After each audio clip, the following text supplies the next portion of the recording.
কয়েকদিনের ভারী বৃষ্টি ও পাহাড়ি ঢলে কক্সবাজারের ৯ উপজেলার কয়েক লাখ মানুষ পানিবন্দী হয়ে পড়েছেন। এতে দেখা দিয়েছে তীব্র খাদ্য ও খাবার পানির সংকট। চলাচলের সড়ক পানিতে তলিয়ে যাওয়ায় চরম দুর্ভোগে বাসিন্দারা।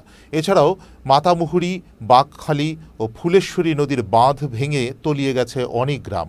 মেরিন ড্রাইভ ও কক্সবাজার সমুদ্র সৈকতের বিভিন্ন পয়েন্ট সহ উপকূলীয় এলাকায় ভাঙন অব্যাহত রয়েছে।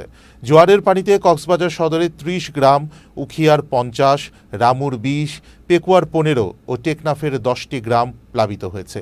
কক্সবাজার আবহাওয়া অফিসের সহকারী আবহাওয়াবিদ আব্দুল হান্নান জানিয়েছেন, দুদিনে জেলায় ২৭০ মিলিমিটার বৃষ্টিপাত রেকর্ড করা হয়েছে। আগামী ৩ দিনেও ভারী বৃষ্টি থেকে অতি ভারী বর্ষণ এবং পাহাড়ি এলাকায় ভূমিধসের আশঙ্কা রয়েছে।